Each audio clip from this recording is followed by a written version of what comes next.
Hey free-to-play gang, welcome back to another video. I'm quite excited for this one because, I don't know, am I weak or something? I finally managed to get chapter 4-21 done, all 4 stars, and as you can see from the title, I said 4 stars, not so much of like doing hard mode, because this, for the most part, is also translatable completely into the story basic version, which means whatever that we are going to do in the hard difficulty here is going to be completely possible if you're just trying to clear the basic story. Okay, so anyway, one of the reasons why you want to do the hard difficulty here is mostly because of this salted mandrake over here. There are not many places that drop the salted mandrake with really good sub materials as well, so this is probably one of the better places for you to farm, especially if you need some liquefied terra as well. Now, with that said, let's take a look at chapter 4-21, and I'm actually going to show you what not to do first. Okay, so now this is what you don't want to do. My child, here's something fun for you.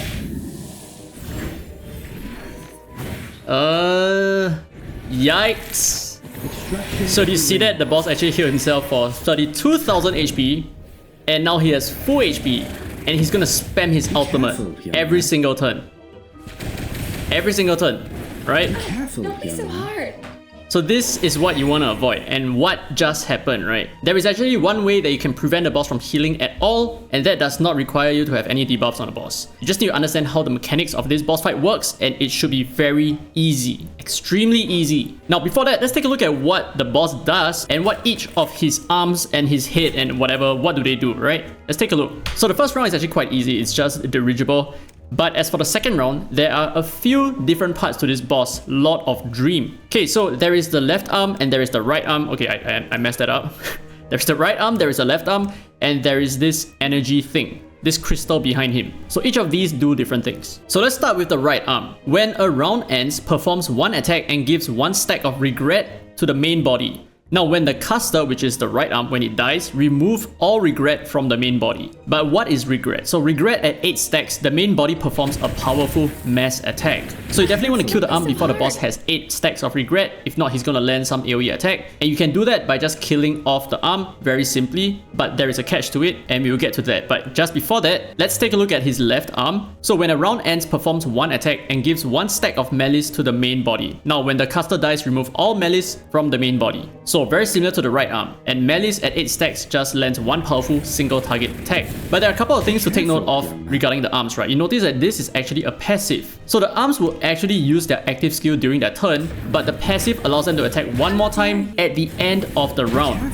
So they hit in total 4 times as long as 2 arms are alive. So you need to get rid of all the arms and ensure that they don't hit so many multiple times. Now, the final piece of the puzzle here, or should I say the next important piece, is the energy crystal behind the boss. Now, Oblivion Prelude, when a round ends, gives the main body 1 stack of both malice and regret, and when the caster dies, removes all malice and regret from the main body. So you need to kill this off, but yet at the same time, I think it's more important that you kill off the arms, because as you can see, this thing does not have any skill, so it's not going to be able to deal any damage. The only problem with this is it just channels a lot of malice and regret stacks to the main body, which is Lord of Dream over here, and that allows the boss to spam his ultimate many times, right? But that is not all. This stupid ass crystal has this effect called near-death experience, which is what keeps the rest of his body parts alive. So whenever you kill any of the body parts, they will actually revive in kind of like a broken state where they cannot do anything. They cannot have any of their passives taking effect, and all they really can do is to just stay still and heal at the end of the round. Now the thing is, so long as the energy crystal is alive, it's always going to be able to revive his allies. But the thing is, if you kill off this crystal will go into the form of Shackled Rebirth as well, which means it cannot act. Passive do not work, and damage taken minus 15%, blah blah blah blah. Now the main thing is passive do not work, which means near-death experience will no longer work. So what that means is after killing the crystal, it goes into its Shackled Rebirth state. Then you can safely kill off the left and right arm and they will die permanently. So that is what you need to do because of one very major catch that the boss has, which is something that we noticed earlier on, and that's why the boss recovered 32,000 HP. And that is something that we can prevent as well. So let's take a look at the boss, or at least the main body. So what Imprint Unleashed is essentially just his ultimate attack. And as for Oblivion Epilogue, when a round ends and no other allies are present, he will cast the ultimate Fount of Malice or Split Thought status at half damage. So the thing is, if he has no more body parts left, so not only do you kill away all of his body parts, but you also remove the Shackled Rebirth state, then the boss will start spamming his ultimate, which is why at the end of the previous round, you notice that the boss just keep on using his ultimate, or at least you didn't really get to see it, but every single round that the boss takes, he will spam his ultimate. I guess the only upside is that he only does half damage this time around. Now, final passive over here, this is the main thing, right? So Price of Immortality. When the caster takes lethal damage, and other allies are present, which is essentially the body parts, he will then completely destroy all the other parts to keep himself alone and heal himself by 100% of his max HP. So this is what you need to avoid. So in order for you to avoid this is to essentially just get rid of all the other body parts without triggering Price of Immortality. And what you can do to do that is to kill off the arms first, and then you kill off the energy crystal, and you re-kill them again when the energy crystal is in the Shackled Rebirth state. So the energy crystal does not have its passives in play, so you can effectively kill off the body parts without worrying that it's going to revive. So that is the goal. So let's take a look at this run and what my best score is, right? Which is essentially less than 15 turns here. But before that, let's take a look at all of my characters once again. So I'm using all of the same characters as you can see here, and their levels are not incredibly high. Maybe just Eternity here. Also not incredibly high, but pretty decent. So here are all of her stats in case you need to see. And here are the stats of Sonetto. Here are the stats of Eagle. And finally, the stats of Apple. So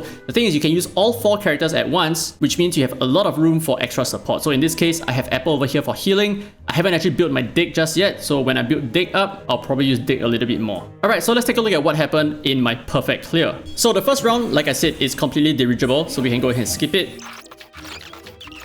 Okay, now we are in the boss fight. We kill off the first guy in the first wave, it's like whatever. So what we need to do is to prioritize the left and right arms first. We need to get rid of them because they are going to deal a lot of damage onto your allies, and you want to avoid it because, like I said, each of the arms can actually hit twice. One time with their active skill, the second time with their passive, right? The passive actually allows them to attack again at the end of the round. So if 2 arms are alive, they will hit you a total of 4 times, and we want to avoid it.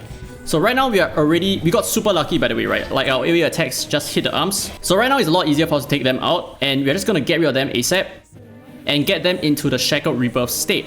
And once that happens, we just want to make sure that they're always consistently low HP in case they need to in case they're going to revive after the Shackled Rebirth state, because they have 4 turns, right, as you can see there, before they eventually just revive and they can start acting again. So they don't stay in this broken state perpetually. They will actually revive after the end of 4 turns.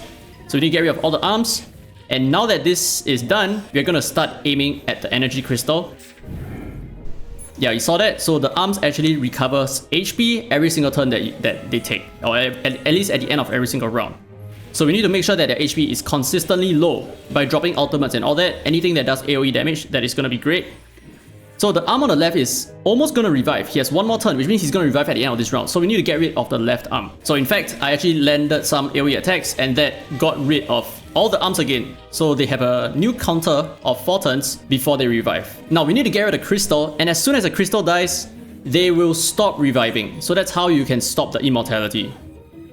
And there you go, like that. Boom, the crystal dies, and we can get rid of every other body part. So just make sure that you're focusing a lot on your Moxies as well, because it's very important that you consistently have your AoE attacks up. So I'm actually paying a lot of attention to the Moxie levels of both Sonetto and Eternity. There you go, massive AoE attacks. The arms die and they don't revive because the passive, like I said, the passive of the energy crystal is no longer active. So right now, just kill the crystal and the body should be left alone. Just like that, right? So the crystal is not going to revive, and now that the boss is alone, he will never have his Price of Immortality passive coming into play, because when he technically dies, or rather, yeah, when he technically dies, he's not going to kill off any of his body parts, which means he will not recover HP to 100%.